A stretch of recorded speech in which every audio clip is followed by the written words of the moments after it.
ఊరుమ్మడి బతుకులు అనే రెండు తెలుగు పదాలు సామాజిక స్థితిగతులను వివరించే ఒక ప్రసిద్ధ తెలుగు నానుడి. మొదటి పదం ఊరుమ్మడిలో ఒక సంధి ఉంది. ఊరు ప్లస్ ఉమ్మడి, ఊరుమ్మడి. ఉత్వ సంధి లేదా ఉకార సంధి. ఇక రెండు పదాలు కలిసి ఊరుమ్మడి బతుకులు అనేది ఒక షష్ఠీ తత్పురుష సమాసం. దీనికి రెండు విగ్రహవాక్యాలు ఉంటాయి. ఒక విగ్రహవాక్యానికి ఒక అర్థము, రెండవ విగ్రహవాక్యానికి రెండవ అర్థం ఉంటుంది. మొదటి విగ్రహవాక్యము ఊరి యొక్క ఉమ్మడి బతుకులు అన్నది తీసుకుంటే ఇది సానుకూల కథనాలనే మనం దీని ద్వారా చెప్పుకోవచ్చు. ఊరిలో అందరూ కలిసి బతికే విధానము, జీవన విధానము అనే దీని అర్థం వస్తుంది. పూర్వము పల్లెల్లో ఇరుగు పొరుగు వాళ్ళు వంటలను పంచుకునేవాళ్ళు. ఊరిలో వాళ్ళంతా కూడా ఒకరి ఇంటిలో విషాదం కలిగితే లేదా ఆనందం సంఘటన కలిగితే అందరూ వాటిని పంచుకునేవాళ్ళు. అవంతా ఒంటరి జీవితం, వ్యక్తి జీవితం కాకుండా సామూహిక జీవితంలా అది గడిచేది. ఒక విధంగా ఎదుటివారి బాగును కోరుకుండేవాళ్ళు, ఎదుటివాళ్ళు బాధపడకూడదని కోరుకుండేవాళ్ళు. ఈ విధంగా మానవత్వ లక్షణాలు గోచరించేటివి. ఇంతేకాక ఋతువుల అనుసారంగా వచ్చే పనులను, వ్యవసాయం కానీ ఇతర చేతి వృత్తుల, చేతి పనుల పనిముట్లను కానీ అందరూ కలిసి వంతుల వారీగా ఉపయోగించుకునేవాళ్ళు. ఇది ఒక పద్ధతి అయితే, రెండవ విగ్రహవాక్యము ఊరికి ఉమ్మడి బతుకులు. అంటే ఇందులో కొందరు అంటే మూల వాసులను తప్ప ఇతరులను అవసరాల మేరకు వాళ్ళు సామాజిక ప్రయోజనాల కోసం వాడుకున్నా వాళ్ళ వృత్తి, చిన్న చిన్న వృత్తులు చేసే వాళ్ళను, అలాగే ఆదివాసులను కూడా చాలా నీచంగా ధనవంతులు, భూస్వాములు విపరీతంగా వాడుకునేవాళ్ళు. దీంట్లో అర్థం ఏమంటే, ఊరికి ఉమ్మడి బతుకులు అంటే ఊరిలో ఉన్న ధనవంతులకు, భూస్వాములకు అణగారిన, వెనుకబడిన కింది తరగతుల మూలవాసుల వాళ్ళ బతుకులు అంకితమై ఉన్నాయి.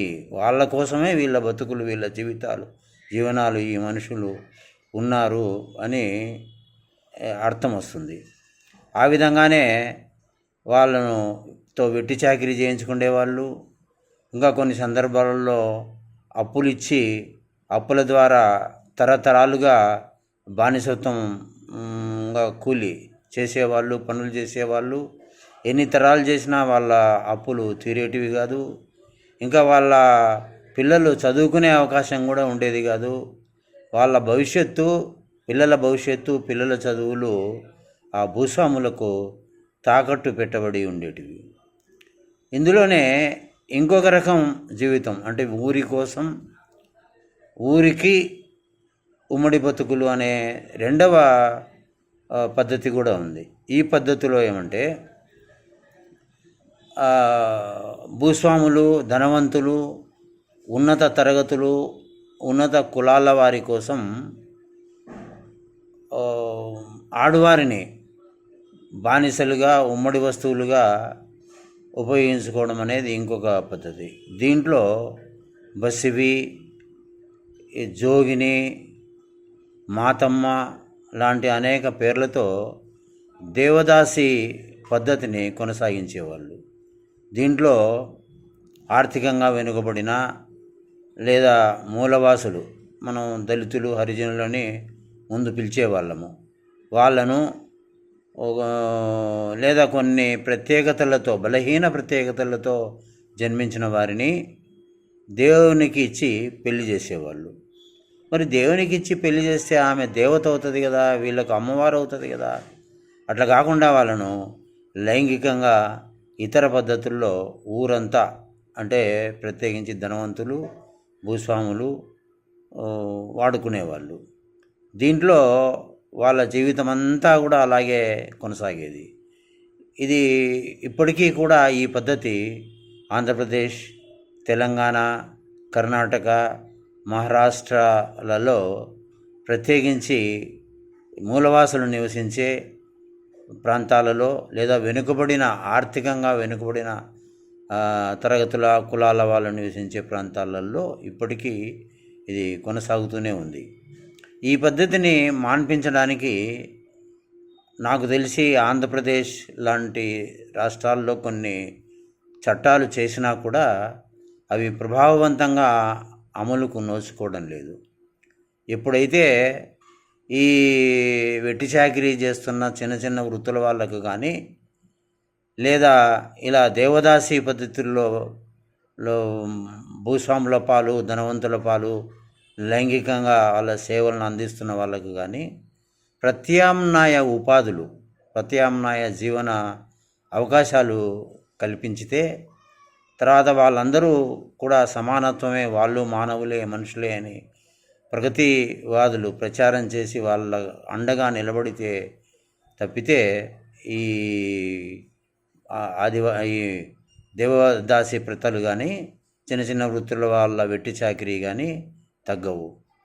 ఈ వృత్తాంతంలో తెలుగులో 2 సినిమాలు వచ్చినాయి.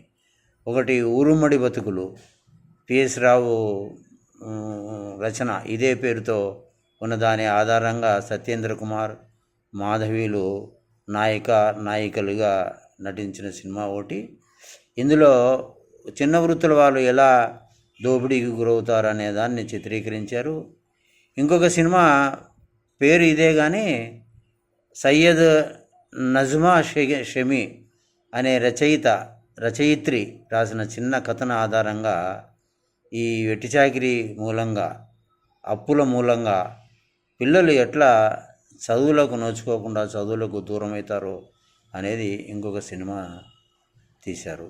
ఏది ఏమైనా ఇలాంటి ఊరుమ్మడి బతుకులను మొదట అనుకున్నట్లుగా సానుకూల వాతావరణంలో కొనసాగితే మంచిదే కానీ ఇంకొక రకంగా కొనసాగడం హానికరం.